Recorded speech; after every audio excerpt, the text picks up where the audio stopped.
Imagine करें एक ऐसी दस्तन जो तारीख के औरक में हमेशा के लिए अमर हो गई।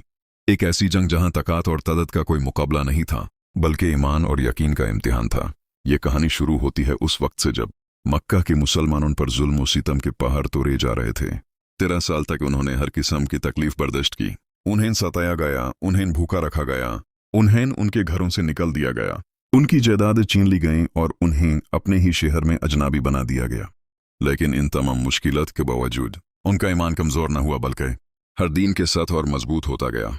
जब जुल्म हद से बढ़ गया तो अल्लाह के आखिरी नबी हज़रत मोहम्मद सल्लल्लाहु अलैहि वसल्लम ने मुसलमानों को मदीना हिजरत करने का हुक्म दिया। मदीना के लोगों ने, जिन्हें अंसर कहा जाता है, उन मुहाजिरीन को अपने दिलों और घरों में जगह दी।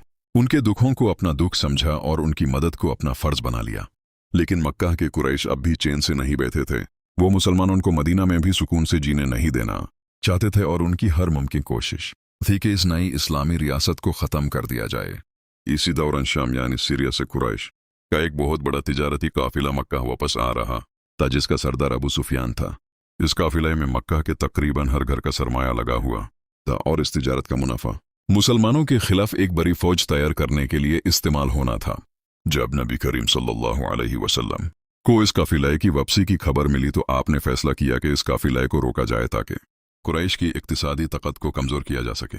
यह कोई बाकायदा जंग का इरादा नहीं था, इसलिए सिर्फ वही लोग साथ निकले जो उस वक्त तैयार थे।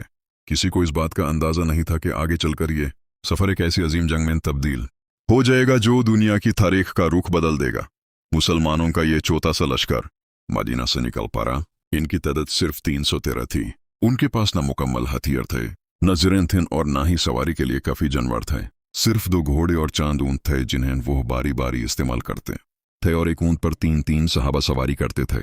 हत्ता कि नबी अकरम सल्लल्लाहु अलैहि वसल्लम भी अपने साथियों के साथ बराबरी के साथ पैदल चलते थे, जो उनकी अजीम शख्सियत और इंसाफ की मिसाल थी। दूसरी तरफ अबू सुफियान बहुत होशियार था। उस रास्ते में ही खबर मिल गई कि मुसलमान उसके काफिले का रास्ता रोकने के लिए निकाल चुके हैं। उसने फौरन अपना रास्ता बदल लिया और समुंदर के किनारे किनारे चलने लगा और मक्का को पैगाम भेज दिया कि मदद के लिए लश्कर भेजा जाए। मक्का में ये खबर सुनते ही हलचल मच गई और कुरैश के सरदार गुस्से से भर गए।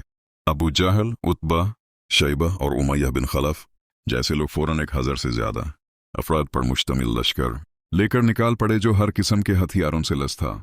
दूसरी तरफ अबू सुफियान ने होशियारी से अपना रास्ता बदल लिया और कुरैश को मदद के लिए पैगाम भेज दिया। मक्का में यह खबर आग की तरह फैल गई। अबू जहल और दूसरे सरदारों ने फौरन एक बड़ा लश्कर तैयार किया, तकरीबन 30 अफराद, बेहतरीन हथियार और घोड़ों के साथ। उनका घमांड यह था कि आज वो मुसलमानों का नाम और निशान मिटा देंगे।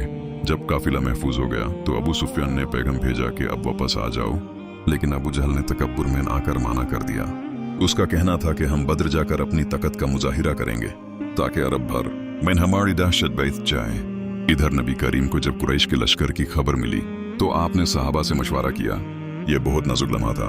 मुहाजिरीन ने अपनी वफादारी दिखाई और फिर अंसार के सरदार साद बिन मुआद रदियल्लाहु अन्हु खड़े हुए और कहा, अगर आप हमें समंदर में कूदने का हुक्म दें तो हम कूद जाएंगे। इन अल्फाज ने पूरे लश्कर में रूह फूंक दी। मुसलमान बद्र पहुंच गए और पानी के चश्मों पर कब्जा कर लिया। रात आई। एक तरफ कुरैश का घमंडी लश्कर, दूसरी तरफ थके हुए लेकिन ईमान से लबरेज मुसलमान। अल्लाह ने उस रात मुसलमानों पर सुकून भरी नींद उतारी और बारिश भेजी जिससे उनके कदम मजबूत हो गए। उस रात नबी करीम अपने रब के हुजूर सजदे में गिर गिर कर दुआ करते रहे, ऐ अल्लाह, अगर ये जमात हलाक हो गई तो फिर तेरा नाम लेने वाला कोई नहीं रहेगा। ये दुआ इतनी पुरअसर थी कि आसमान के दरवाजे खुल गए। रमजान की सुबह दोनों लश्कर आमने सामने थे। जंग का आगाज मुबरिजत से हुआ। हजरत हमजा, हजरत अली और हजरत उबैदा ने कुरैश के सरदारों को मुकाबले में शिकस्त दी। फिर आम जंग शुरू हो गई। जब जंग अपने उरूज पर पहुंची तो अल्लाह की मदद नजील हुई। नबी करीम ने मिट्टी उठाकर दुश्मन की तरफ फेंकी और फरिश्ते आसमान से उतर आए। कुरान के मुताबिक हजारों फरिश्तों ने मुसलमानों की मदद की। मैदान का नक्शा बदल गया। अबू जहल, जो सबसे बड़ा दुश्मन था, 2 नौजवान सहाबा के हाथों जख्मी हुआ और आखिरकार हलाक हो गया। उसकी मौत ने कुरैश की कमर तोड़ दी। लश्कर टूट गया और मुसलमानों को अजीम फतह हासिल हुई। इस जंग में कुरैश के 70 अफराद मारे गए और 7 कैद हुए, जबकि मुसलमानों के सिर्फ 14 सहाबा शहीद हुए। यह फतह सिर्फ जंग की फतह नहीं थी बल्कि हक की जीत थी। इसने साबित कर दिया कि कामयाबी सिर्फ अल्लाह की मदद और ईमान से मिलती है। जंग के बाद नबी करीम ने कैदियों के साथ रहमत और इंसाफ का सलूक किया। जो फिदिया दे सकते थे उन्हें नजारी मिली और जो नहीं दे सकते थे उन्हें तालीम देने का जिम्मा दिया गया। ये इल्म की अहमियत का बेहतरीन मिसाल थी। गज़वाए बद्र हमें यह सबक देता है कि मुश्किल हालात में भी अगर ईमान मजबूत हो तो अल्लाह की मदद जरूर आती है। आज भी हमें उसी जाज़बे, उसी यकीन और उसी अखलाक की जरूरत है। सोचिए, जब नबी करीम ने मैदान बद्र में दुश्मन की लशों से मुखातिब होकर फरमाया कि क्या तुमने अपने रब का वादा सच पा लिया, तो ये सिर्फ अल्फाज नहीं थे बल्कि हक की जीत का ऐलान था। सोचिए, जब नबी करीम ने मैदान बद्र में दुश्मन की लशों से मुखातिब होकर फरमाया कि क्या तुमने अपने रब का वादा सच पा लिया, तो ये सिर्फ अल्फाज नहीं थे बल्कि हक की जीत का ऐलान था। बद्र का दिन यौमुल फुरकान आज भी हमें याद दिलाता है कि जब इंसान अल्लाह के लिए खड़ा होता है तो आसमान की तकातीन उसकी मदद के लिए उतर आती हैं।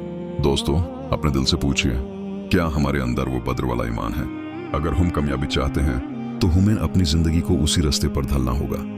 जब हम अल्लाह के हो जाते हैं तो अल्लाह हमारा हो जाता है और फिर दुनिया की कोई ताकत हमें हरा नहीं सकती। ये थी गज़वाए बद्र की वो अजीम दस्तन जिसने दुनिया का नक्शा बदल दिया। एक ऐसी दस्तन जो क़यामत तक आने वाले मुसलमानों के लिए रोशनी का मिनर है। अल्लाह हम सबको इस दस्तन से सबक सीखने और अपने ईमान को मजबूत करने की तौफीक अता फरमाए। आमीन। अगर आपको ये कहानी पसंद आई हो और इसने आपके दिल में ईमान की हरारत पैदा की हो तो इस पैगाम को दूसरों तक जरूर पहुंचाएं, क्योंकि अच्छी बात को फैलाना भी सदका जरिया है। अपनी जिंदगियों में कुरान और सुन्नत को शामिल करें और हमेशा याद रखें कि कामयाबी सिर्फ और सिर्फ अल्लाह के हाथ में है। जब तक हम अल्लाह के रास्ते पर चलते रहेंगे, आसमान से फरिश्ते हमारी मदद के लिए उतरते रहेंगे। जज़ाकल्लाह खैर।